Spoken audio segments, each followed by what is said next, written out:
السلام علیکم ورحمۃ اللہ وبرکاتہ۔ میرے معزز دوستو، اللہ کریم کا کرم، فضل، احسان، امتنان ہے کہ آج میں آپ کی خدمت میں براہ راست سوالات و جوابات کے لیے لائیو سیشن نمبر 102 پورا کر رہا ہوں۔ اللہ تعالیٰ کا کرم ہے، سوال آپ کا جواب شریعت کا، اس عنوان کو 100 سے زائد نمبر پورے ہو رہے ہیں۔ اگر آپ حضرات کا تعاون رہا، میرے اللہ تعالیٰ کا فضل اور کرم رہا، تو انشاءاللہ تعالیٰ یہ سلسلہ جاری اور ساری رہے گا۔ یہ لائیو سیشن میں آپ کی خدمت میں آپ کے آمدہ سوالات کو پڑھوں گا اور پڑھ کر پھر میں آپ کی خدمت میں ان کے شرعی جوابات عرض کروں گا۔ بہت سے احباب مجھ سے اس بارے میں سوالات کرتے ہیں کہ مفتی صاحب یہ بتائیں آپ سے سوال پوچھنے کا طریقہ کیا ہے؟ تو وہ میں شروع میں آپ کو طریقہ بتا دیتا ہوں۔ بہت آسان ہے، ایزی ہے۔ جس وقت ہمارا لائیو سیشن چل رہا ہو یا لائیو سیشن کی پوسٹ اپلوڈ ہو جائے تو اس کے نیچے کمنٹس باکس میں آپ لوگ اپنا سوال لکھ سکتے ہیں۔ سوال لکھنے کا طریقہ جس میں آپ کو بھی آسانی ہو، مجھے بھی آسانی ہو، بہت آسان طریقہ ہے۔ آپ اپنا نام لکھیے، اپنے علاقے کا نام لکھیے اور مختصر پر اثر اپنا سوال لکھیے۔ جس زبان میں آپ سوال لکھیں گے تو اسی زبان کو ہی استعمال کریں۔ ہمارے لوگوں نے آج کل نئی ترتیب بنائی ہوئی ہے، سوال اردو میں لکھتے ہیں، اس کے لیے کی بورڈ انگلش کا استعمال کرتے ہیں جسے رومن انگلش کہتے ہیں۔ نہ اسے اردو کہا جا سکتا ہے، نہ اسے انگلش کہا جا سکتا ہے۔ وہ بالکل اردو ہی لکھیں گے لیکن رومن انگلش میں لکھیں گے۔ تو اس طرح آپ نہ کریں۔ انگلش میں لکھنا ہے 100% انگلش میں لکھیں، اردو میں لکھنا ہے 100% اردو رسم الخط میں لکھیں۔ آپ ملک پاکستان میں رہنے والے ہیں، بر صغیر میں رہنے والے ہیں، ہماری قومی ہماری مادری زبان اردو ہے، تو پھر ہمیں چاہیے ہم اردو کو اردو میں لکھیں۔ آپ کبھی انگلش کو اردو میں نہیں لکھتے اور کبھی انگلش کو اردو میں نہیں لکھتے۔ اردو کا اپنا رسم الخط ہے، انگلش کا اپنا رسم الخط ہے۔ یہ جو نئی ترتیب آپ نے درمیان والی ایک جنس نکال لی ہے نا، جو نہ اردو ہے نہ انگلش ہے، وہ انگلش ہی لکھو تو اردو کی بورڈ کا کیا معنی؟ آپ نے اردو لکھ دی، اس کو انگلش کی بورڈ میں کیا حال ہے، KIYA کیا، HAL حال، آگے ہے HA پتہ نہیں، اس طرح کچھ لکھ دیتے۔ میری عادت نہیں ہے اس طرح لکھنا۔ بھائی اگر انگریزی لکھنی ہے تو مکمل انگریزی میں بات فرما لینا، اور اردو لکھنی ہے تو پھر اردو رسم الخط میں لکھیں۔ اگر یہی بات یہ اردو کا اس طرح قتل عام جاری رہا نا، یقین مانیے ہماری آئندہ نسلیں اردو بول سکیں گی، پھر لکھ نہیں سکیں گے۔ آج یہی حال ہے، کسی کو موبائل نمبر اردو زبان میں بتائیں تو وہ سننے کے لیے تیار ہی نہیں ہے۔ 0340 صفر کیا مطلب بیٹا 0340، اوکے، یہ کوئی بات ہے بھائی؟ اردو میں کسی کو بتائیں تو میں تو ابھی پنجابی یا سریکی کی بات نہیں کر رہا کہ آپ کو ہم اس طرح بتائیں 658 958 چال بنا پھر 10، تو وہ تو ترتیب نہیں ہے۔ ہم آپ کو اردو کا نمبر بتائیں 695 945 140، تو 139 129 پریشان ہو جاتے ہیں۔ تو یہ وجہ ہے کہ ہم نے اردو کو انگریزی میں لکھا ہے۔ ہم نے یہ تیسری جنس بنا لی ہے بابا، جنسیں دو ہی ہوتی ہیں، اردو میں اردو لکھیں، انگلش میں انگلش لکھیں، پھر جا کر بات بنے، مرد ہو عورت عورت ہو۔ تو آپ یہ ترتیب رکھیں۔ اسی طرح آپ مختصر سوال لکھیں، آپ سوال لکھ کے کمنٹس باکس میں لکھ دیں۔ اب ایک وقت میں کتنے سوال آ رہے ہیں؟ آپ جس پیج پر میں ابھی بات کر رہا ہوں، آپ ذرا اس کے فالوورز چیک کریں۔ الحمدللہ علی ذالک 1.5 ملین پلس فالوورز ہیں، یعنی 15 لاکھ سے زائد آدمی تک یہ ایک کلک پر ڈیٹا جا رہا ہے۔ تو آپ مجھے بتائیے اب کتنے بندوں کے کتنے سوالات آئیں گے؟ ہر سوال کو میں لے بھی نہیں پاؤں گا، میں ان سوالات کو لوں گا جو میرے سامنے آئیں گے۔ ہاں کسی کا سوال رہے گا نہیں، اگلے سیشن میں، اس سے اگلے سیشن میں ہم کسی نہ کسی جگہ اس کو ایڈریس کر لیں گے، اس کو ساتھ لے لیں گے، انشاءاللہ تعالی سوال ضائع نہیں ہوگا۔ اور ایک کوشش یہ بھی کریں کہ آپ اوپر دیکھ رہے ہیں مختلف لوگ سوالات لکھ رہے ہیں، تو مختلف لوگوں کے سوالات کے وقت آپ کا سوال بھی اسی طرح کا ہے تو آپ علیحدہ نہ لکھیں، ٹھیک ہے؟ آپ علیحدہ کیوں لکھتے ہیں؟ مجھے ایک دوست نے کہا استاد جی میں اسی لیے علیحدہ لکھ دیتا ہوں تاکہ میرے دوستوں تک اس چیز کی خبر پہنچ جائے کہ میں بھی آن لائن ہو گیا ہوں۔ میں نے کہا اس کا طریقہ آپ اس گفتگو کو شیئر کر دیں، آپ لائک کر دیں، آپ ماشاء اللہ سبحان اللہ جزاک اللہ کے کمنٹ کر دیں تاکہ آپ کے دوستوں تک یہ خبر پہنچ جائے گی، پھر انشاءاللہ تعالیٰ آپ کے سوالات بھی آ جائیں گے۔ تو کسی اور بھائی نے اس طرح کا سوال لکھ دیا تو آپ کو جواب مل گیا، بالکل ٹھیک ہے۔ باقی رہا کچھ دوست کہتے ہیں کہ کوئی فضول قسم کے لوگ خواہ مخواہ قسم کے سوالات لکھیں گے تو میں ان سوالات کو نظر انداز کر دیتا ہوں، کوئی نہیں پرابلم بابا جانے دیں، کچھ نہیں ہوتا۔ یعنی اس طرح کے لوگ اوٹ پٹانگ کے بعض اوقات لوگ سوال لکھتے ہیں، جی میری بیوی ہے میں اس سے شادی کرنا چاہتا ہوں لیکن بس وہ تھوڑی لنگڑی ہے، اب میں اسے شادی کر لوں۔ بھائی وہ آپ بیوی بھی بنا رہے ہیں پھر لنگڑی ہے، میں نے کہا آپ نے اسے بھاگنے کا مقابلہ کروانا، بھی دوڑی دوڑ لگواؤ، پہلے کون آگے جاتا ہے۔ تو اس طرح کے عجیب قسم کے لوگ باتیں پوچھتے ہیں، یہ سوالات نہیں ہوتے، یہ مشورہ ہوتا ہے۔ مشورے کے لیے پھر آپ کسی عالم دین سے وقت لیجئے اور اس سے جا کر آپ گفتگو کیجئے تاکہ آپ کو سوالات و جوابات کی پوری ترتیب ہو جائے۔ اچھا کچھ لوگ پوری کی پوری کتاب لکھ کے بھیج دیتے ہیں سوالات کی شکل، مکمل کتاب۔ میں انہیں کہتا ہوں ایسا ہے آپ کسی دارالافتاء میں رابطہ کر لیں۔ کچھ لوگ واٹس ایپ پہ مجھے میرے پرسنل نمبر پہ سوالات لکھنا شروع کر دیتے ہیں۔ بھائیو اگر آپ وہاں سوال لکھیں گے، میرے پاس وقت ہوا تو جواب آئے گا، وقت نہیں ہوا تو آپ پھر پریشان اور ناراض نہ ہوں۔ کچھ لوگ دوسرے تیسرے مرتبہ میسج کریں گے آپ مفتی ہیں، آپ جواب نہیں دیتے۔ بابا مفتی کے اوپر لازم ہے کہ جس وقت اسے جو سوال آئے اسی وقت واٹس ایپ پہ جواب دے، اور خدا کے بندے اس کا اور کوئی دنیا میں کام نہیں ہے۔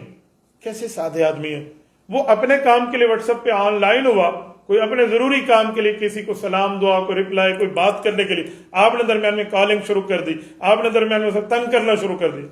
میں ایک دو موقع تو دیتا ہوں لیکن جو بار بار تنگ کرتا ہے نا، پھر میں کنٹیکٹ لسٹ سے زیادہ بلاک لسٹ رکھنے کا عادی ہوں۔ یہ کوئی بات ہے بھائی؟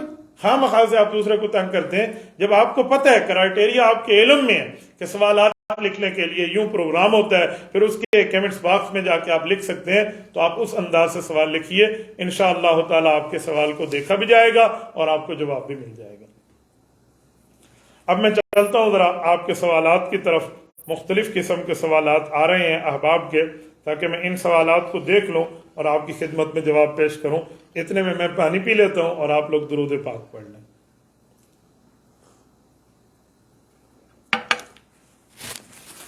صلی اللہ علیہ وآلہ وسلم۔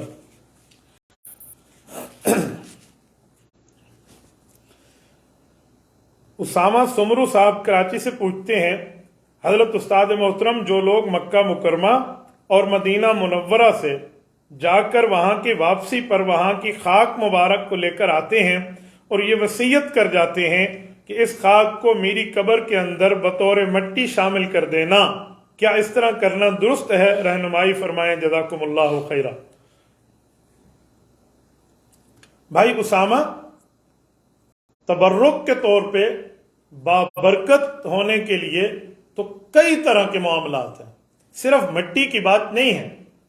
آپ وہاں کی مٹی کی عزت کرتے ہیں، احترام اپنے دل میں رکھتے ہیں، تو یہ تبرک کافی ہے۔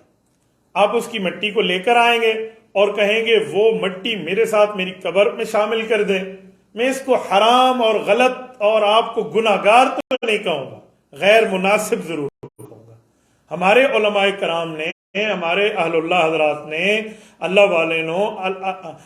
والوں نے یہ بات ہمیں سمجھائی ہے کہ وہاں کی مٹی آپ اٹھا کر یہاں کیوں لاتے ہیں، کس بنیاد پر؟ اگر آپ یہ سمجھتے ہیں کہ اس مٹی مبارک کی وجہ سے قبر میں میری بخشش ہو جائے گی، تو بابا بخشش تو ہوتی ہے اپنے نامہ اعمال پر، بخشش تو ہوتی ہے اپنی نیکیوں پر، بخشش تو ہوتی ہے اپنی بھلائیوں اور اچھائیوں اور اپنے اچھے اعمال کی بنیاد پر۔ نیک عقیدے، نیک عمل، ٹھیک عقیدہ، ٹھیک عمل، اس کی بنیاد پہ بخشش ہوتی ہے۔ یوں تو نہیں ہے کہ کوئی بابرکت چیز اگر آپ قبر میں رکھ دیں تو اس کی بنیاد پہ آپ کی بخشش ہو جائے۔ ہاں یہ ہے کہ اس سے مزید عزت، مزید احترام، مزید مرتبہ ان اعلیٰ درجے کی شخصیات کا بڑھ جاتا ہے جن کو رب کریم نے اپنے ہاں مقبول کا درجہ دیا ہوا ہے۔ ڈائریکٹ رسالت مآب علیہ الصلوۃ والسلام سے جس چیز کا تعلق ہو اس کو قبر پہ رکھنے کے لیے تو روایات ہمیں ملتی ہیں، لیکن آپ مکہ مکرمہ کی کسی جگہ کی مٹی اٹھا کے آ جائیں، مدینہ طیبہ کی کس جگہ کی مٹی اٹھا کے آ جائیں اور کہیں ڈالیں، اس طرح کے واقعات نہیں ملتے۔ مثلا کاتب الوحی رسالت مآب صلی اللہ علیہ وآلہ وسلم کے ہم زلف حضور پاک علیہ الصلوۃ والسلام کی بیوی ام المؤمنین حضرت ام حبیبہ رضی اللہ عنہ کے بھائی حضرت معاویہ بن ابی سفیان رضی اللہ عنہ، صحابی بن صحابی، صحابی بن صحابیہ، یہ شخصیت، ان کے پاس رسالت مآب علیہ الصلوۃ والسلام کے ناخن مبارک کٹے ہوئے تھے۔ ایک روایت میں رسالت مآب علیہ الصلوۃ والسلام کے سر مبارک کے بال مبارک موجود تھے۔ انہوں نے فرمایا تھا یہ قبر میں میرے اوپر رکھ دینا، پھر مجھے میرے اللہ کے حوالے کر دینا۔ ڈائریکٹ جن چیزوں کا رسالت مآب علیہ السلام سے تعلق ہے، ان چیزوں کو اپنی قبر پہ رکھنے پر تو یہ ان حضرات کا ذوق موجود ہے، لیکن اس کے علاوہ آپ کسی اور جگہ کی مٹی صرف اٹھا کر، میرے خیال میں ایسی بات کا کہیں ثبوت نہیں ہے کہ میں آپ کو کوئی جائز، ہاں ڈائریکٹ ہو نا پھر کوئی اور۔ مثلا میں مثال دیتا ہوں، آپ نے جس احرام کے ساتھ عمرہ اور حج کیا ہے، آپ نے وہی کپڑا اپنے پاس رکھا ہوا ہے، وہ آب زمزم اس کے پانی اس پہ لگا ہوا ہے، روضہ پاک کی دیوار سے مس ہے، میں کہوں گا بابرکت ہے، مبارک ہے، آپ اس کو اپنا کفن بنا لیجئے، انشاءاللہ تعالی ایمان کے ساتھ آپ کو مزید یہ اچھائی بھی ملے گی۔ لیکن ہر طرح کی، جیسے آپ مٹی اور پتھر کی بات کر رہے ہیں، میں ہر جگہ کی اس بات کو ڈائریکٹ نہیں کہتا، اس پہ کوئی نیکی کا معاملہ یا رسالت مآب علیہ الصلوۃ والسلام کی ذات اقدس کا معاملہ ہو تو یہ اللہ تعالیٰ بہت بڑا فضل عطا فرماتے ہیں انشاءاللہ تعالیٰ، مجھے امید ہے۔ اس کے ساتھ بھائی اسامہ جو آپ نے بات کی ہے، میں ایک بات مزید بھی کر دوں، مکۃ المکرمہ میں مجھے ایک بزرگ ملے، بعد میں مدینہ طیبہ میں بھی ملاقات ہوئی، ہمارے بہت قابل احترام بزرگ ہیں جناب حاجی شاکر صاحب دامت برکاتہم العالیہ، انہوں نے میرے اوپر ایک بہت بڑا احسان کیا۔ وہ ہمارے ہاں ادارت النعمان مسجد کریمیہ ڈیرہ اسماعیل خان میں تشریف لائے، تو انہوں نے اپنے پاس رسالت مآب علیہ الصلوۃ والسلام کا روضہ اقدس میں صفائی میں جانے والے خوش قسمت آدمی کا جبہ اپنے پاس رکھا ہوا تھا۔ یعنی وہ جو روضہ پاک کے خادم ہیں، غالباً شیخ احمد صالح نور رحمہ اللہ اور ان کے چھوٹے بھائی اور یہ جو لوگ جو جاتے تھے جب، تو ان کے جسم پہ صفائی کے وقت جو جبہ ہوتا، جو رومال ہوتا اور جو پگڑی وغیرہ ہوتی، تو وہ انہوں نے اپنے ساتھ لائے، میرے سر پہ رکھی، مجھے جبہ بھی پہنایا، میں نے اس میں گفتگو بھی کی ہے، شاید وہ آ بھی جائے منظر عام پہ۔ تو انہوں نے پھر مجھے کہا کہ میرے پاس صفائی کا کپڑا موجود ہے روضہ پاک کا، اور وہ میں آپ کے لیے دوں گا، آپ اس کو اپنے ساتھ اپنی قبر میں بطور کفن رکھوانا چاہیں یا بطور جیسے رکھوانا چاہیں انشاءاللہ تعالی۔ یہ مجھے بھی انتظار ہے، آپ دعا فرمائیں رب کریم ان کو بھی یہ توفیق عطا فرمائے، میری ایک عرصے سے ان سے ملاقات نہیں ہے، اللہ تعالیٰ ان کو سلامت با کرامت رکھے۔ تو اس طرح کی ڈائریکٹ چیز ہو نا تو پھر مزہ بھی آتا ہے۔ آپ مدینہ طیبہ کی کسی جگہ کی مٹی اٹھا کے آ جائیں گے تو مبارک جگہ تو ضرور ہے، لیکن میں اس کو اس درجے پہ کہوں جیسے صحابہ کرام کے لیے یا ذات اقدس صلی اللہ علیہ وسلم کے ڈائریکٹ کا معاملہ ہے، تو اس طرح کا پھر ثبوت نہیں ملتا۔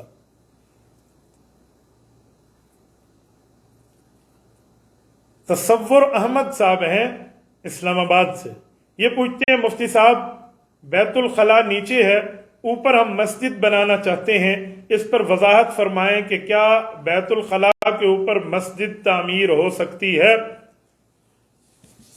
بیت الخلاء تو ایک واش روم کو کہتے ہیں، بیوت الخلاء شاید آپ کہنا چاہیں کہ بہت سے واش روم وہاں موجود ہوں،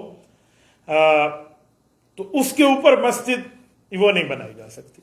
اس کی بنیاد سمجھانے کے لیے کہ مسجد تحت الثری سے لے کر عرش تک، آسمان تک یہ جگہ مسجد کہلاتی ہے، تو اوپر آپ اس کو مسجد کے طور پہ استعمال کریں، نیچے والی جگہ کو آپ بطور واش روم استعمال کریں، تو مسجد میں تو واش روم جائز نہیں ہے، یہ نیچے جگہ تو پھر مسجد ہی ہوگی شرعاً۔ تو آپ نے واش روم سسٹم ہو تو بعد میں کہیں دور مسجد کے لیے علیحدہ جگہ ہونا چاہیے، اس جگہ وہاں پر آپ واش روم تعمیر نہیں کر سکتے۔ لیکن آپ واش روم کے اوپر مسجد ہی رکھنا چاہتے ہو تو پھر مسجد نہیں بنے گی، مصلی بن پائے گا۔ مصلی کا مطلب نیچے واش روم ہے، اوپر آپ جائے نماز کے طور پہ چھت ڈل گئی، اوپر کمرہ بن گیا خوبصورت سا، وہاں آپ نماز پڑھ سکتے ہیں، وہ مسجد کا ثواب نہیں ہوگا، وہ ایک جائے نماز ہے۔ تو جو جائے نماز ہوتی ہے، مصلی ہوتا ہے، وہاں پر اعتکاف بھی نہیں ہو سکتا کیونکہ مسجد نہیں ہے، اور اس کو مسجد کا ثواب والا معاملہ اور مسجد کی طرح نماز وہاں پڑھ کے ایک مسجد میں 25 گنا یا پھر جماعت کے ساتھ پڑھیں تو 27 گنا کا ثواب، ایسا کچھ بھی نہیں ہے، ایسا وہاں آپ کو نہیں مل سکتا۔ یہ دونوں مسئلوں کا فرق تھا، یہ دونوں مسائل میں نے آپ کی خدمت میں رکھ دیے ہیں، امید ہے آپ اس کو سمجھ پائے ہوں گے۔ محمد عمران صاحب ڈیرہ اسماعیل خان سے پوچھتے ہیں، مفتی صاحب قبر پر سبز درخت رکھنا کیسا ہے؟ بھائی محمد عمران، آپ قبر کے اوپر آ کر درخت رکھ دیں گے، اس کا کیا مطلب ہے؟ میرے خیال میں آپ درخت کی بات نہیں ہوگی، شاید سبز ٹہنی کے بارے میں آپ پوچھنا چاہتے ہوں، جیسے احادیث پاک میں آتا ہے کہ رسالت آپ علیہ الصلوۃ والسلام، صحیح بخاری جلد اول میں حدیث ہے، 2 قبروں سے گزرے تو ان کو عذاب ہو رہا تھا، آپ علیہ الصلوۃ والسلام کو اللہ رب العزت نے بتا دیا کہ ایک شخص کو پیشاب کی چھینٹوں سے حفاظت نہ کرنے پہ عذاب ہو رہا ہے، اور دوسرے کو چغل خوری اور غیبت کے معاملات اور اس طرح کے گناہوں کی وجہ سے عذاب ہو رہا ہے۔ تو انہوں نے پھر رسالت مآب علیہ الصلوۃ والسلام نے اس پر مطلع ہو کر ایک درخت کی ٹہنی اٹھائی اور اس پر رکھ دی اور فرمایا جب تک یہ خشک نہیں ہو اللہ پاک ان کو امید ہے عذاب سے بچا لیں گے۔ تو اگر آپ اس طرح درخت اگانا چاہتے ہیں تو میں پھر آپ کی خدمت میں ایک جملہ کہتا ہوں، اگر یہ بات ہر قبر پہ اگانے کا حکم ہوتا تو صحابہ کرام ہر قبر پہ ایک درخت اگاتے، ایسا کچھ بھی نہیں۔ رسالت مآب گزرے اور آپ علیہ السلام کو معلوم ہو کہ انہیں عذاب ہو رہا ہے، تبھی آپ علیہ السلام نے رکھے، ورنہ تو باقی کسی قبور پہ حضور نے نہیں رکھے۔ نعوذ باللہ نعوذ باللہ، آپ کسی قبر پہ رکھیں گے، وہ آپ کا بھائی ہو، دوست ہو، کوئی قریبی ہو، تو آپ کیا سمجھتے ہیں کہ اس کو عذاب ہو رہا ہے، وہ گناہگار ہے، تبھی آپ رکھ رہے ہیں؟ اللہ کے بندے، وہ تو رسالت مآب علیہ الصلوۃ والسلام کی ایک شان اور خصوصیت ہے کہ آپ علیہ السلام نے لکڑی رکھ دی تو پوری ترتیب بن گئی، لیکن ہمیں چاہیے ہم ان کی قبور پر قرآن کریم پڑھ کے ہدیہ کر دیں، ان کو قبور میں اللہ پاک ثواب عطا فرمائے گا۔ آپ گزرتے ہوئے دعائیں پڑھ لیں وہاں سے، تو یہ بہتر ہے۔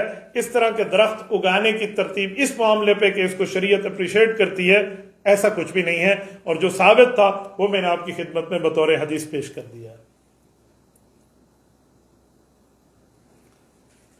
سعود خان صاحب ہیں اکوڑا خٹک، ضلع نوشہرہ سے پوچھتے ہیں، مفتی صاحب نفل روزہ اگر کسی وجہ سے ٹوٹ جائے تو اس کا کیا کفارہ دینا ہوگا؟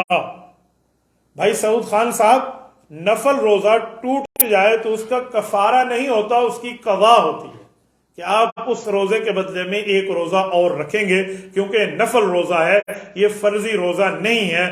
تو فرضی روزے کا معاملہ کچھ اور ہوگا، تو اس کو آپ قضا کے طور پہ رکھیں گے، یعنی ایک روزہ مزید رکھیں گے۔ ہاں، الا یہ کہ آپ کو اس وقت یاد آیا کہ جب آپ روزہ رکھنے کی پوزیشن میں نہیں ہے، شیخ فانی ہے، بوڑھے ہو چکے ہیں، اب آپ روزہ نہیں رکھ سکتے، تو اب آپ نے قضا کرنی ہو تو آپ قضا نہیں کر سکتے، تو آپ نے پھر کفارہ اس کا بطور فدیہ دینا ہوگا، اور بطور فدیہ جو ہے وہ اتنا ہی ہے جیسے ہم فطرانہ دیتے ہیں رمضان مبارک میں، یہ 2.5 کلو گندم کی قیمت جو ہے یہ آپ دے دیں گے تو انشاءاللہ تعالی اس کا وہ ادا ہو جائے گا، لیکن یہ تب جب آپ روزہ رکھنے کی پوزیشن میں نہ ہوں، آپ کی صحت اتنی خراب ہو چکی ہو۔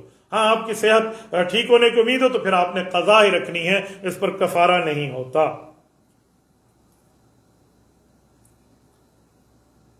کظم شاہ صاحب کی مس ہیں سیالکوٹ سے، یہ پوچھنا چاہ رہی ہیں، مفتی صاحب اگر ایک عورت آپ کے حلقہ بیعت میں داخل ہونا چاہتی ہے، آپ سے بیعت کرنا چاہتی ہے، اس عورت کا خاوند اس کا ساتھ نہیں دیتا، اس صورت میں عورت کیا کرے؟ میری بہن، وہ عورت اپنے خاوند کی بات مانے، بیعت کرنا کسی سے مستحب ہے، اور شوہر کی بات ماننا یہ فرض کے درجے میں ہے، اس لیے اس کو شوہر کی بات ماننا چاہیے۔ شریعت کے اوپر عمل کرنے کے معاملات میں آپ نے دیکھنا ہے کہ کون سا حکم کس درجے کا ہے، تو بیعت کا حکم ضروری نہیں ہے کہ فرض کے درجے میں ہو، آپ کسی اور شیخ اہل حق سے بیعت ہو جائیں، یا اہل حق کی کتب کو پڑھیں، اہل حق کے بیانات کو سنیں، اہل حق کی باتوں کو سمجھیں، اس پر عمل کریں، نیکی کی بنیاد پہ رہیں۔ آپ بہشتی زیور خرید لیں، حضرت مولانا اشرف علی تھانوی رحمۃ اللہ علیہ نے خواتین کے لیے اس میں پوری دینی تعلیم وغیرہ ذکر کی ہے، آپ اس کو دیکھ لیں، انشاءاللہ تعالی آپ کی دینی رہنمائی ہوتی رہے گی۔ سیر صحابیات لے لیں، فضائل اعمال اپنے پاس رکھ لیں، اس طرح خواتین کے لیے مختلف چیزیں ہیں جو آپ کے پاس موجود ہوں، تو انشاءاللہ تعالی آپ کی دینی رہنمائی ہوتی رہے گی۔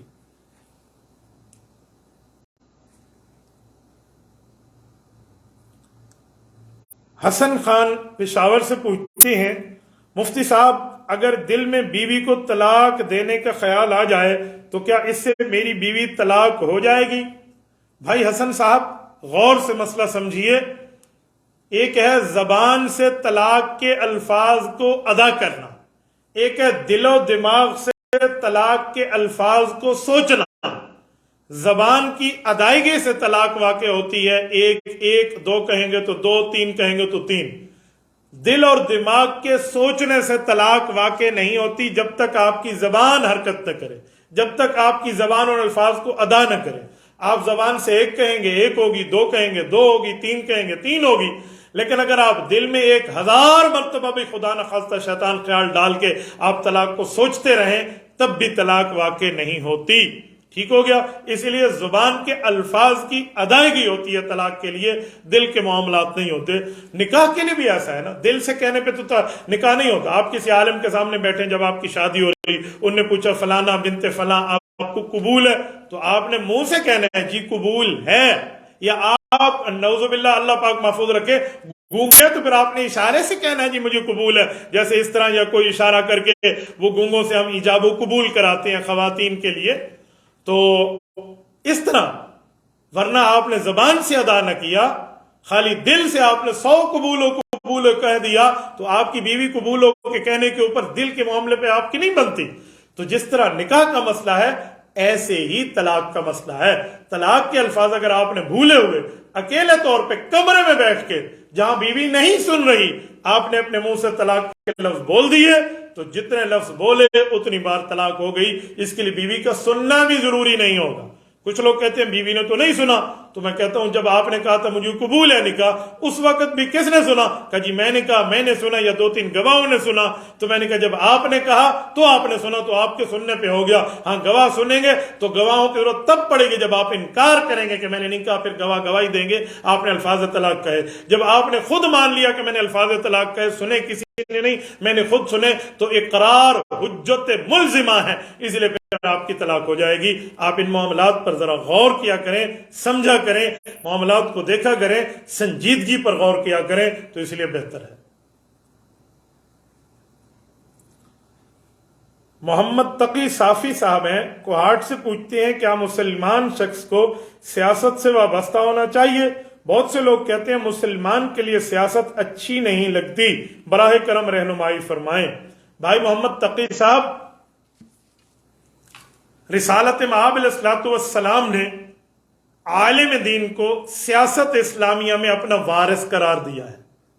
اگر عالم دین ہے تو وہ جیسے تبلیغ فی سبیل اللہ، جہاد فی سبیل اللہ، تدریس فی سبیل اللہ، تعلیم فی سبیل اللہ، تجوید فی سبیل اللہ، اس طرح خطبہ، اس طرح نماز، اس طرح امامت، اس طرح خانقاہ کے معاملات، اس طرح جنازہ وغیرہ کے پڑھانے کے معاملات، نکاح تک، یہ پیغمبر کی وراثت میں کرتا ہے، تو عالم دین سیاست اسلامیہ بھی پیغمبر کی وراثت میں کرتا ہے۔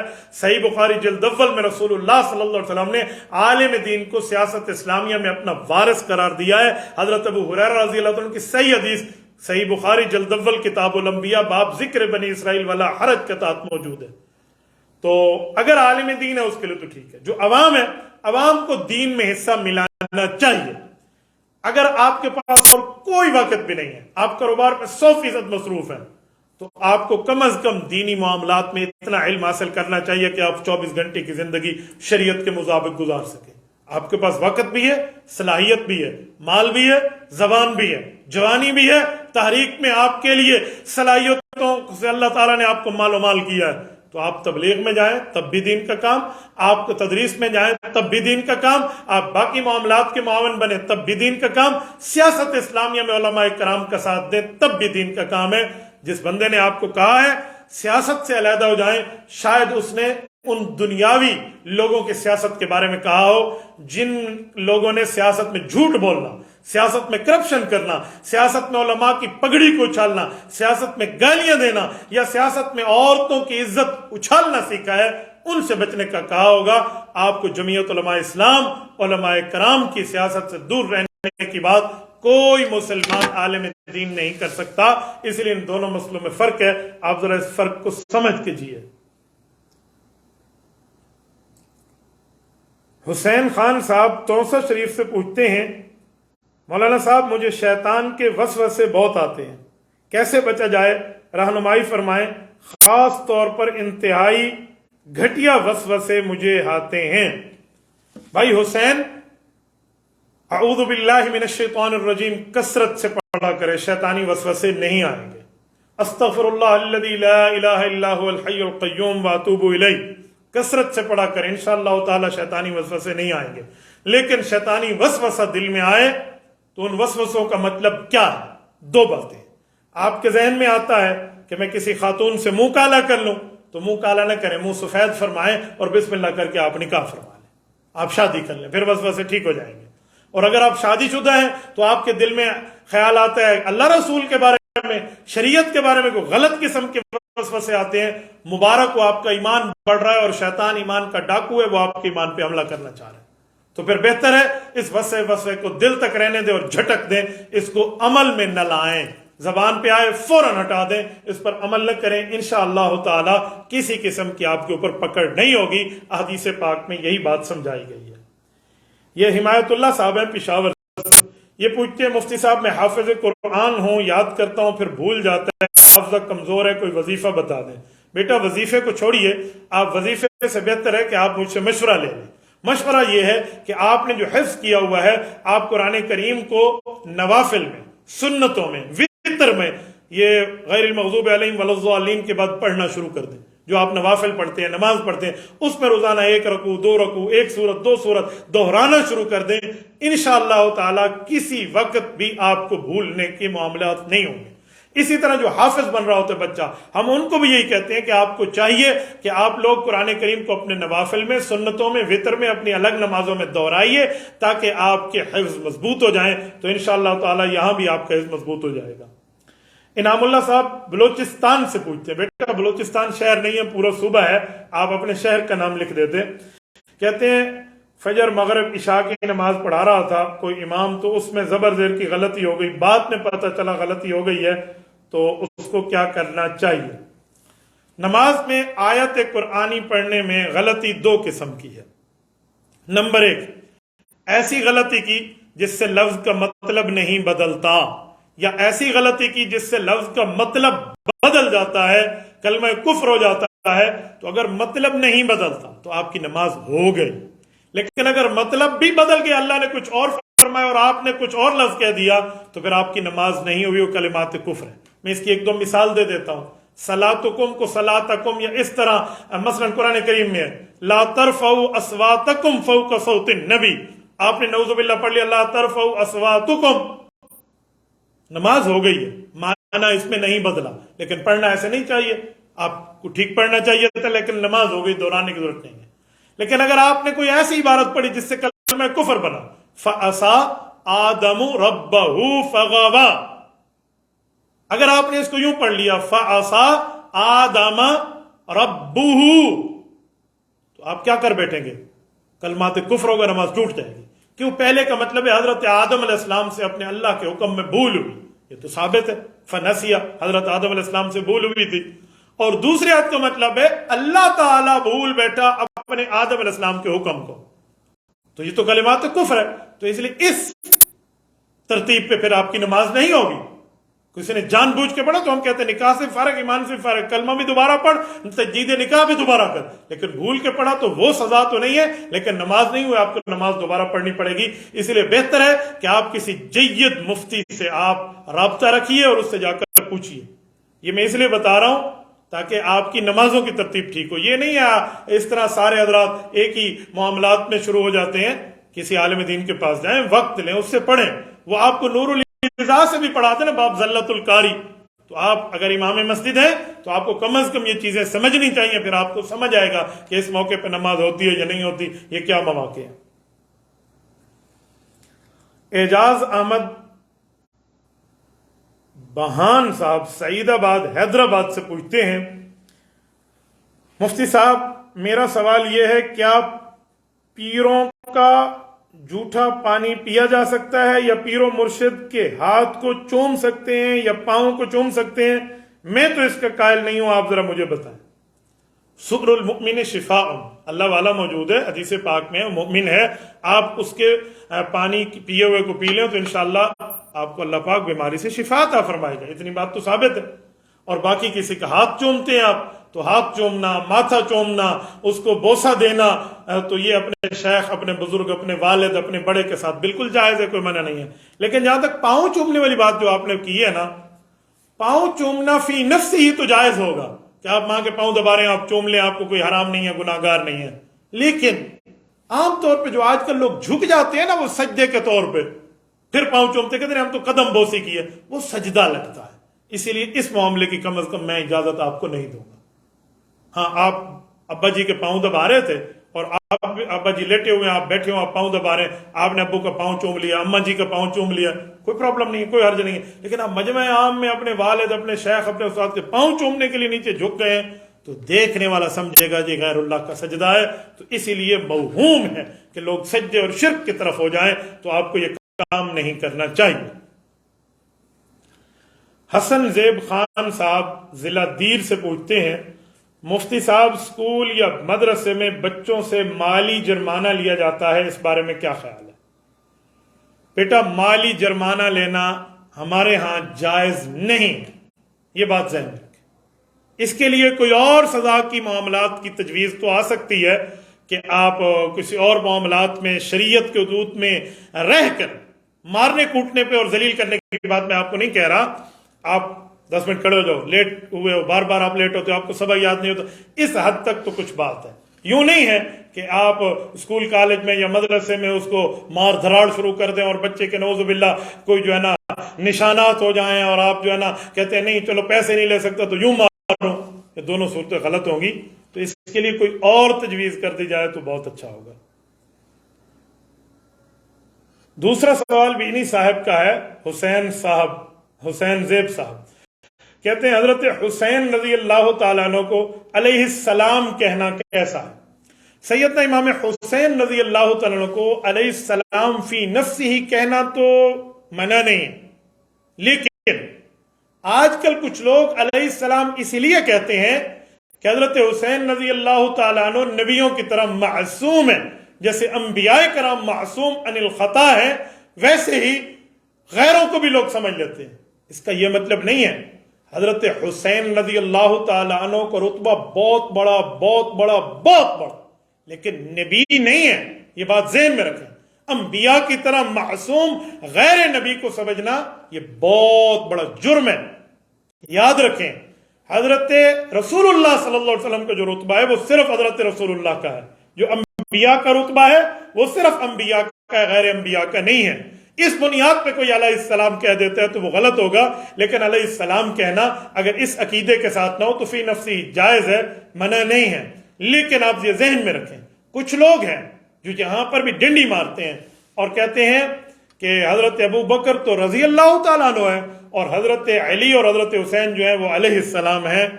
میرے دوستو، اگر علیہ السلام کہیں گے تو پھر سب کو کہو.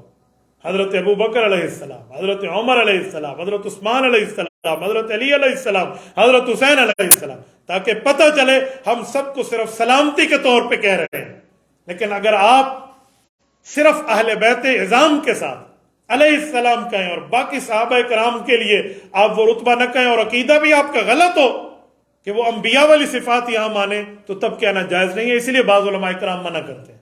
ورنہ علیہ السلام کے لفظ تو ہماری پرانی کتابوں میں بھی حضرت حسین نظر کے موجود ہے. حضرت امام بخاری رحمۃ اللہ علیہ نے بھی فرمایا ہے. لیکن اس زمانے میں یہ ترتیب نہیں تھی جو آج کل ڈنڈی ماری جا رہی ہے. اس لیے ڈنڈی اور ڈنڈے کے فرق کو سمجھیے. میں نے دونوں باتیں آپ کی خدمت میں رکھ دی ہیں. اہل بیت سے محبت ایمان کا حصہ ہے. بے ایمان در بے ایمان ہوگا جو اہل بیت کی محبت نہ رکھے. لیکن صحابہ کرام کی ناموس، عزت، آبرو کی حفاظت بھی ہمارے ایمان کا حصہ ہے. ہم کسی ایسی بنیاد پہ یوں نہیں آئیں گے کہ جس سے صحابہ کرام کی عزت پہ فرق آئے یا صحابہ کرام کی عزت یوں بتائیں کہ اہل بیت کی عزت پہ فرق آئے. بابا یہ دونوں ہمارے ایمان کا محور، ہمارے ایمان کا معیار، ہمارے ایمان کی جلا، ہمارے ایمان کی روشنی، ہمارے ایمان کا حسن، ہمارے ایمان کا جمال ہے. اس کے اوپر کوئی دوسری رائے نہیں.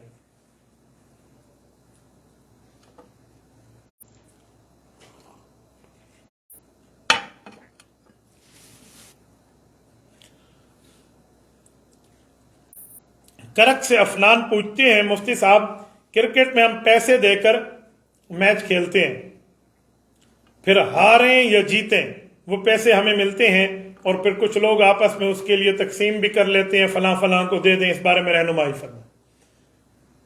بھائی افنان، اس میں بہت سی خرابیاں ہیں. کچھ صورتیں جائز ہیں کچھ ناجائز ہیں، پتہ نہیں، میں نہیں سمجھتا آپ کے سوال سے کیا مراد ہے آپ کی۔ جو لفظ ہے میں ان کا جواب دیتا ہوں۔ عام طور پہ اس طرح کے پیسے لوگ دے کر پھر اپنے ہاں کسی اور کو فیصلے پر دو باقی کو دے دو، باقیوں سے کھینچ لو، اس طرح کی کوئی ڈنڈی بھی مارتے ہیں، تو اس طرح معاملات ہیں تو اس سے بچ جانا بہتر ہے۔ باقی آج کل ہر گلی میں لوگ کرکٹ کھیل رہے ہیں۔ مجھے ایک دوست بتا رہے تھے اس دن کہ میں بائک پر اپنے بچوں کے ساتھ آ رہا تھا، اتوار کا دن تک گلی میں کرکٹ کھیلی جا رہی تھی، اس نے کوئی ادھر سے کوئی بال پھینکی اور کسی بیٹس مین نے ماری تو وہ میرے گھر والوں کے سر پہ لگی اور یہ تکلیف ہوئی اور کاک کی بال تھی، بہت سی چیز اس نے بتائی۔ تو بھائیو یہ کیا آپ نے فضول ترتیبیں شروع کر دی ہیں؟ کسی گراؤنڈ میں جائیے، وہاں پہ جا کے یہ کام کیجئے۔ آپ صحیح ترتیب پہ کھیلیے تو وہ کرکٹ ہے۔ آپ اس طرح خواتین اور بچوں اور بوڑھوں کی عزت پامال کریں گے، یہ کوڑا کرکٹ ہے۔ اس لیے کرکٹ اور کوڑا کرکٹ کے فرق کو جان کر جیے، ورنہ پھر آپ کو بات سمجھ آئے گی۔ اس طرح معاملات میں لوگ ڈنڈی مارتے ہیں، آپ اس کو دیکھ لیں تب آپ کے لیے معاملہ ٹھیک ہوگا۔ حافظ اشرف سیال صاحب پوچھتے ہیں، مفتی صاحب مرد کی کمائی پہ زیادہ حق کس کا ہے، امی ابو کا ہے یا بیوی بچوں کا ہے؟ بیٹا اصل تو بیوی بچوں کا ہے کہ بیوی اس کی ذمہ داری ہے، بچے ہیں، لیکن ماں باپ کو محروم بھی نہیں کرنا، ماں باپ کو بھی دینا۔ یہ آپ ذہن میں رکھیں، یوں نہیں ہے کہ زیادہ حق ان کا ہے تو زیادہ ہی ان کو دے دو، ہر چیز ان کو دے دو، ماں باپ کو ککھ بھی نہ دو۔ بھئی زیادہ حق کا یہ مطلب نہیں ہے۔ زیادہ حق کا مطلب یہ ہے کہ آپ ان کے حق کو مارے نہیں، پہلے ان کو دے دیں، میاں بچوں کی اور بیوی کی ضرورت پوری کریں، لیکن ان کا حق بھی ساتھ رکھیں۔ میں آپ کو مثال دے رہا ہوں، آپ کے ماں باپ بیچارے سوکھی کھا رہے ہیں، کچھ بھی نہیں ہے، اور آپ گوشت پکا رہے ہیں، تو بہتر ہے بابا آپ سبزی اور دال پکا لیں تاکہ وہ بھی سبزی اور دال کے ساتھ گزارا کر لیں۔ آپ صرف روسٹڈ پہ نہ بیٹھے ہوئے ہوں کہ اماں کے پاس تو ہے بھی کچھ نہیں اور آپ کے یہاں بکرے چھترے ذبح ہو کے آ رہے ہیں۔ تو آپ اپنے ماں باپ کا خیال کریں۔ ہاں ماں باپ 100% ماشاءاللہ صاحب ثروت ہیں، پھر آپ ان کو کم دیں یا نہ دیں، اگر وہ مطالبہ نہیں کرتے تو آپ پھر بیوی بچوں پہ خرچ کر سکتے ہیں۔ اس لیے توازن کو برقرار رکھ کے آپ معاملات کریں گے۔ مرسلین خالد صاحب ہیں، یہ پوچھتے ہیں مفتی صاحب آپ سے سوال کرنے کا طریقہ کار کیا ہے؟ میں پوچھنا چاہتا ہوں بیٹا، میں نے اسی سیشن کے اسٹارٹ میں طریقہ کار بتا دیا ہے، آپ اس کو سن لیجئے، انشاءاللہ تعالی آپ کو سمجھ آ جائے گا، کوئی پرابلم نہیں ہوگی۔ نجم علی صاحب اسلام آباد سے پوچھتے ہیں، مفتی صاحب کسی بندے کو سمجھانے کی غرض سے تھوڑا سا ڈانٹ دیا اور اس نے جا کے خودکشی کر لی، تو اس کا گناہ کس کو ہوگا، ڈانٹنے والے کو یا خودکشی کرنے والے کو؟ نجم علی صاحب آپ بھی سادے ہیں، کسی نے سمجھانے کے لیے تھوڑا سا ڈانٹا، مثلا والد نے بیٹے کو، شرم نہیں آتی، ایسے نہیں کرتے، تجھے فلاں اس طرح سمجھا، بیٹے نے جا کے خودکشی کر لی، تو عذاب اسی کے سر پہ جس نے خودکشی کی ہے، والد کے سر پہ کیوں ہوگا؟ عجیب بات ہے، والد تو سمجھانے کے لیے کہہ رہا ہے۔ تو ڈانٹنے کے معاملات پر کوئی خودکشی کر دے تو وہ اپنے گناہ کا خود ذمہ دار ہے، دوسرے اس کے ذمہ دار نہیں ہیں۔ اذان آ رہی ہے، ہم اذان کا جواب دے دیں، پھر انشاءاللہ تعالی اس کو کمپلیٹ بھی کر دوں اور پھر نماز پہ بھی چلیں گے۔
اذان آ گئی ہے، انشاءاللہ تعالی نماز کے بعد میں اگلا لائیو سیشن جاری رکھوں گا، لیکن کچھ سوالات رہتے ہیں، کچھ وقت موجود ہے، الحمدللہ میں باوضو ہوں، ہم موقع پہ جا کے نماز پڑھ لیں گے۔ محمد زبیر صاحب لاہور سے پوچھتے ہیں، کہتے ہیں ہمارے علماء کرام بہت سے ہیں، وہ مولانا مودودی صاحب کے خلاف ان کی کتاب خلافت و ملوکیت پر اتنی تنقید کرتے ہیں، کیا ایسا کرنا ٹھیک ہے؟ زبیر صاحب آپ سادے ہیں یا سادہ بننا چاہتے ہیں؟ مولانا مودودی صاحب سے علماء کرام کو کوئی زمین کا پلاٹ لینے دینے کا کوئی اختلاف نہیں ہے. انہوں نے کوئی ہمارے بننے سیدھے اور الٹے نہیں کیے تھے. یہ ہمارا کوئی ذاتی یا پیسوں کا چکر نہیں ہے. حضرت مولانا مودودی صاحب کو خدائے پاک اپنے معاملے میں ان کی لغزشوں کو معاف فرمائے. مولانا مودودی صاحب نے صحابہ کرام خصوصاً حضرت عثمان غنی رضی اللہ عنہ، حضرت معاویہ بن ابی سفیان رضی اللہ عنہما کے متعلق جو جملے کہے ہیں نا، ایسا جملہ تو آج ایک شریف بیٹا اپنے والد کے لیے بھی نہیں سن سکتا. انہوں نے پیغمبر کریم علیہ التحیت والتسلیم کے عظیم صحابہ کرام اور پیغمبر کریم علیہ الصلوۃ والسلام کے داماد کے لیے لفظ بولے. تو اس بنیاد پہ ان کی پکڑ ہوئی. علماء کرام نے پکڑ کی ہے. حضرت مولانا مفتی محمد شفیع عثمانی رحمہ اللہ، مفتی تقی صاحب کے والد صاحب نے مقام صحابہ لکھ کے جواب دیا. مولانا مفتی محمد تقی عثمانی دامت برکاتہم نے حضرت معاویہ اور تاریخی حقائق لکھ کے ان کو جواب دیا. اس طرح جملہ علماء کرام نے باقیوں نے بھی اس کا معاملہ لکھ کے ان کی ان عبارات پہ پکڑ کی ہے. یا انبیاء کرام کے لیے بھی ان کی زبان سے بہت عجیب لفظ نکلے. وہ حضرت آدم علیہ السلام کے لکھتے ہیں کہ جب ان سے بھول ہوئی اطاعت کی بلندیوں سے نکل کے وہ معصیت کی پستی میں جا گرے. ذالک، وہ اس طرح کے الفاظ لکھتے ہیں حضرت آدم علیہ السلام کے لیے. انہوں نے حضرت موسیٰ علیہ السلام کو نعوذ باللہ اسرائیلی چرواہے جیسی الفاظ پتہ نہیں کیا سے کیا الیاذ باللہ کہہ دیے. تو آپ کیسے کہتے ہیں؟ آپ اس طرح اپنے والد کی نہیں برداشت کر سکیں گے؟ آپ کو پھر بھی اعتراض ہے کہ علماء اس کے خلاف کے کبھی اس مسئلے پہ ان کی تائید نہیں کر سکتے. ان سے کام غلط ہوا ہے. اور ان کی جماعت کا یہ بات کہتا تھا کہ ہم ان کی ان باتوں کے ساتھ نہیں ہیں. ہاں، قاضی حسین احمد مرحوم اللہ ان کی مغفرت فرمائے، انہوں نے ڈائریکٹ یہ بات کی تھی. میں نے ان کانوں نے ہرا پبلک سکول میں ان سے یہ بات سنی تھی. وہ فرما رہے تھے میں مودودی کے ان افکار کا پابند نہیں ہوں. تو ٹھیک ہے، اگر اس طرح کی بات ہے تو صحیح ہے، سنت کے مطابق نہیں ہوں گے. کم از کم آپ اتنے بال رکھ سکتے ہیں، یہ سنت کے مطابق ہے. غلام شبیر صاحب توسا شریف سے پوچھتے ہیں، مفتی صاحب مولانا فضل الرحمان علماء دیوبند بھی میلاد النبی کے حوالے سے بات کرتے ہیں اور بہت سے علماء کرام اور بھی کرتے ہیں. مولانا اشرف علی تھانوی رحمہ اللہ نے میلاد النبی پر کتاب تحریر کی ہے، پر باقی علماء دیوبند تو میلاد النبی کے سخت مخالف ہیں. اس بارے میں ارشاد فرمائیں. غلام شبیر صاحب ایسی کوئی بات بھی نہیں ہے. ایک ہے خوشی منانا اور اس کے سلسلے میں جلوس نکالنا اور اس جلوس کو ضروری سمجھنا، فرض سمجھنا اور اس کو کار ثواب سمجھنا. مسئلہ یہ ہے رسالت مآب کی آمد پہ خوشی ہر مسلمان کو ہے. جس کو خوشی نہیں ہے وہ بے ایمان ہے. خوشی ہونا اور ہے، خوشی منانے کے لیے طریقے جو ہے نا کہ جلوس نکالیں، جس نے نہیں نکالا وہ بے ایمان ہے، جو نکالے اس کو ثواب ملے گا. بابا یہ کام نبی پاک کے صحابہ اور اہل بیت سے ثابت نہیں ہے. اس چیز کا انکار کیا گیا ہے. اس کا یہ مطلب تھوڑی ہے کہ آپ میلاد النبی کے حوالے سے کوئی بات کریں کہ آپ علیہ السلام دنیا میں تشریف لائے، ہمیں حضور پاک علیہ السلام کو دنیا میں آنے پر اتنی خوشی ہے، اس پر جو ہے نا کسی جلسے میں سیرت النبی پر بات کر دی جائے، جیسے آپ نے حضرات کے لیے یا علماء کرام کے لیے یا قائد جمعیت دامت برکاتہم کے لیے آپ نے بات فرمائی ہے. تو اس کو تو کوئی منع نہیں، ہم سب کرتے ہیں. مسئلہ یہ جو آپ ہمیں پابند کرتے ہیں کہ جلوس نکالو تبھی تمہاری محبت نبی سے، تم نے جلوس نہ نکالا، بھنگڑے نہ ڈالے، یہ نہ کیا وہ نہ کیا، تمہاری نبی سے محبت کامل نہیں. ہم کہتے ہیں بابا یہ محبت ہوتی تو ابو بکر سے لے کر علی المرتضیٰ تک رضی اللہ عنہ پیغمبر کا کوئی صحابی اور اہل بیت کرتا. بات یہ ہے بھائیو، دو مسئلے کو خلط ملط نہ کریں، فرق جیے. کامران صاحب پوچھتے ہیں اگر نکاح میں حق مہر کا ذکر نہ کیا تو مہر مثل ہوگا، لیکن آج کل مہر مثل کتنے پیسے کا بنتا ہے؟ کامران صاحب سادے بندے، مہر مثل کے پیسے کی بات آپ کیسے کرتے ہیں؟ جب نکاح ہو رہا ہے نا، نکاح میں تسمیہ مہر ہونا چاہیے، یعنی مہر مقرر کریں اتنا. کہیں مہر مقرر نہیں کیا، نکاح ہو گیا، گواہ پورے تھے، ایجاب قبول تھا، سب کچھ تھا، تو جب نکاح میں مہر مقرر نہیں ہوا تو اب مہر مثل دینا ہوگا. مہر مثل کا کیا مطلب؟ مہر مثل کسی پیسوں کا نام نہیں ہے.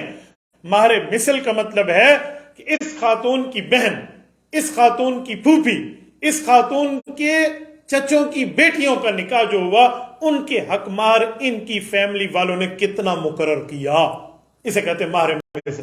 جتنا اس کی بہنوں کا نکاح مقرر ہوا ہے، جتنا اس کی جو ہے نا کزنوں کا نکاح مقرر ہوا ہے، یا جتنا ان کے نکاح پھوپھیوں کا مقرر ہوا ہے باپ نے اپنی بہن کے نکاح میں، تو یہ ان کو دیکھا جائے گا، ان کے بقدر حق مہر ہوگا. اسے کہتے ہیں فلاح مہر المثل. مہر مثل کسی قیمت کا نام نہیں ہے.